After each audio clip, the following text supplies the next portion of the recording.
என்ன வெயில், சுற்றி ஒரு மரத்தை கூட காணோம். அதோ ஒரு மரம் தெரியுது, அங்கே போயிடலாம். இந்த ஒரு மரமாச்சு இருந்துச்சு. இந்தாயா புடியா. நோட்டீஸ்லாம் வேணாம்ப்பா. நோட்டீஸா? டோக்கன்யா? டோக்கனா? எதுக்கு டோக்கனு? மரத்து நிழலுக்கு நிற்கிறல்ல, அதுக்கு தான் டோக்கன். மரத்து நிலத்துக்கு டோக்கனா? ஆமாம், எங்கள் கம்பெனி இந்த மரத்தை 100 வருஷத்துக்கு லீஸ் எடுத்திருக்காங்க. 1 ஹவருக்கு 1000 ரூபாய். 1 ஹவருக்கு 1000 ரூபா? தண்ணிக்கு மட்டும் காசு கொடுக்குறீங்களே, மர நிழலுக்கு காசு கொடுக்க மாட்டீங்களோ? அண்ணா 1 ஹவருக்கு டோக்கன் கொடுங்கண்ணா. மச்சான், வைஃபை ஃப்ரீ தானே? ஆமாண்டா. அப்போ இன்னைக்கு ஒரே ஃபன்னு தான்.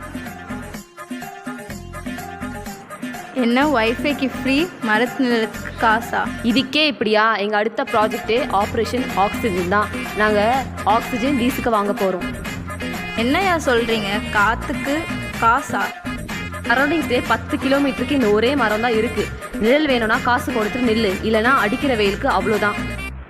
இந்தாப்பா, 2 ஹவருக்கு டோக்கன் போடுப்பா.